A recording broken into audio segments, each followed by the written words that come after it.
Bom dia, estou aqui com o segundo vídeo da série Revisão para nossa avaliação dos primeiros anos da Escola SI Mestre Júlio Sarmento.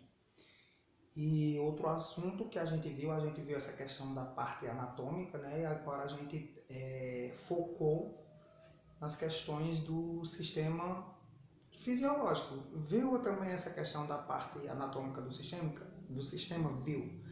Mas a importância maior agora é a gente ver a questão do funcionamento desses sistemas. E a gente viu 3 sistemas, né? O sistema respiratório, esquelético e muscular, que são os que... Por que foram utilizados esses 3, estudados esses 3? Porque são os que a gente utiliza mais no nosso corpo, mais ou menos isso. A gente utiliza todos, mas assim, na prática de exercício físico, de atividade física, esses se destacam mais. Não estou dizendo que os outros não têm importância, mas que esses se destacam mais. Então tá aqui para vocês o sistema respiratório, certo? Eu passei todas as estruturas do sistema respiratório, começando pelo nariz, fossas nasais, faringe, laringe, traqueia. Enfim, eu passei toda a estrutura em sala de aula, desses esquemas de como a gente aprender para não esquecer. Eu acredito que isso ficou bem fácil para vocês aprenderem. Eu queria só aqui demonstrar para vocês que o sistema respiratório é dividido em 2, ok?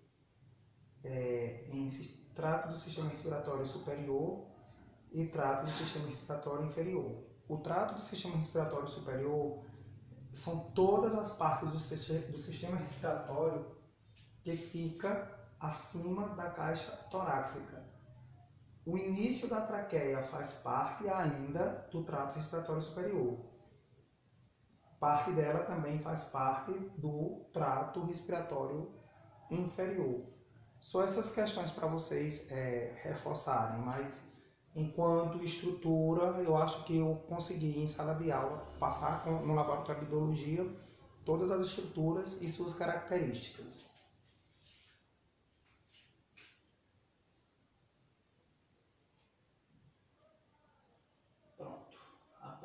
Que eu acho interessante.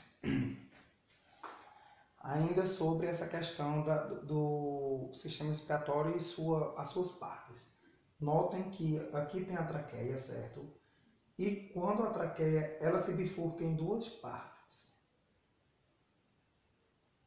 Certo? 2 partes, que é em brônquio principal direito, que é para cá, e brônquio principal esquerdo. A traqueia vai se bifurcar em 2 partes, brônquio principal direito e brônquio principal esquerdo. Por sua vez, os brônquios vão se ramificar, e podem perceber, em partes menores, chamados de bronquíolos. Entretanto, no final dos bronquíolos possui uma estrutura chamada alvéolos pulmonares, que é aí onde ocorre a função principal do sistema respiratório, que é a hematose. Lembra que eu disse a vocês? A hematose, que seria a troca do O2 pelo CO2. Repetindo, a traqueia ela se bifurca em 2 partes, em brônquio principal direito e brônquio principal esquerdo. O brônquio se divide em partes menores, chamadas de bronquíolos, e no final dos bronquíolos possuímos estruturas que são chamadas de alvéolos pulmonares, que é onde ocorre o processo de hematose, ou seja, a troca de O2 por CO2. Notem que aqui abaixo dos pulmões, existe um músculo muito importante para o sistema de respiração, que é o músculo diafragma. Daqui a pouco eu vou falar para vocês. Ok? Então, se vocês perceberem, quando a gente respira o oxigênio, o ar, que tem mais gás oxigênio, a última parte onde esse gás chega é nos alvéolos. Percorre toda a estrutura do sistema respiratório e chega nos alvéolos. Que eu até falei para vocês que tem uma aparência como se fosse de cachos de uva, certo?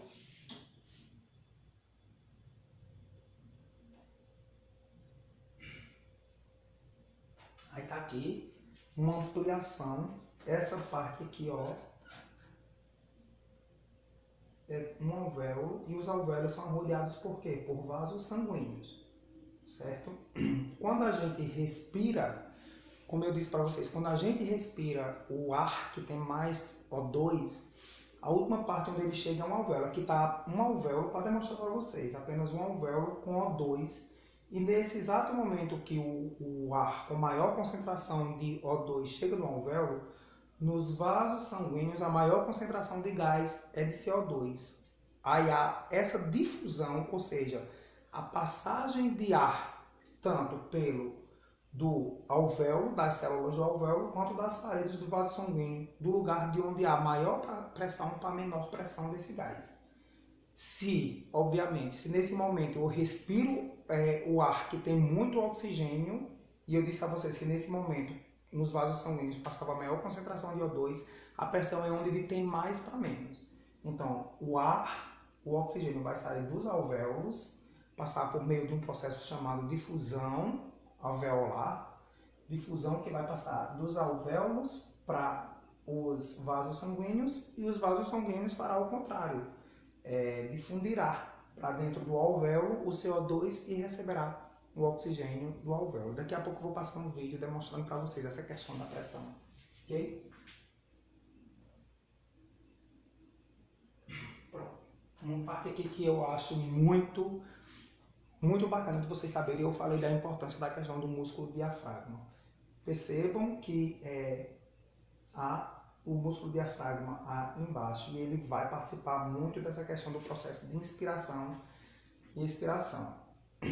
Aqui a gente está vendo a traqueia, os dois pulmões, o pulmão direito, como eu disse a vocês, maior, dividido em 3 lobos, lobo superior, medial e inferior por meio de fissuras, e o pulmão direito tem apenas dois lobos, superior e inferior, ele é menor por causa que ele tem uma cavidade que aloja o coração, certo? E aqui abaixo o diafragma, representado por essa linha preta. No processo de expiração, vou começar por expiração. Foquem nessa imagem aqui. No processo de expiração, antes disso, nós possuímos músculos nessa parte da frente das costelas que se chamam músculos intercostais, que também participam do processo de inspiração juntamente com o músculo diafragma. Quando nós expiramos, que colocamos o pulmão para dentro do nosso ar, o que é que vai acontecer? O músculo diafragma, que está abaixo dos pulmões nesse formato, como se fosse aqui, ele vai fazer o quê? Ele vai contrair, ele vai tipo baixar. Ele estava aqui, vou fazer aqui com a régua, e ele vai baixar. Ao mesmo tempo, isso é a contração do músculo diafragma. Quando ele baixa, ele deixa espaço para os pulmões aumentar de tamanho. E ao mesmo tempo que esse músculo diafragma se contrai, baixando, os músculos intercostais também vão se contrair, aumentando a dimensão, o tamanho do nosso tórax. Por isso que a gente enche o peito no processo de inspiração. Então, tanto o músculo diafragma quanto os músculos intercostais, no momento de inspiração, eles vão contrair, aumentando o tamanho e a expansão, o expandimento do nosso pulmão. Para vocês não esquecerem isso, vocês façam um processo de inspiração e vejam e sintam os seus músculos intercostais ampliar a sua caixa torácica, que nesse momento ele está se contraindo, e sentir o músculo diafragma baixando, se contraindo também. Aí permite um espaço maior para que o pulmão aumente de tamanho. O processo de inspiração é o contrário. O músculo diafragma, ele vai voltar para a sua posição, como eu mostrei para vocês, que aloja o pulmão em cima, mais ou menos isso aqui, essa posição. Aqui ele está contraído, que ele vai relaxar no processo de expiração, certo? Ou seja, o espaço que ele tinha feito para que o pulmão aumentasse vai diminuir novamente, vai dar uma pressão no pulmão para que o ar seja expelido. Então, tanto o músculo diafragma quanto os músculos intercostais, eles vão relaxar nesse momento de expiração.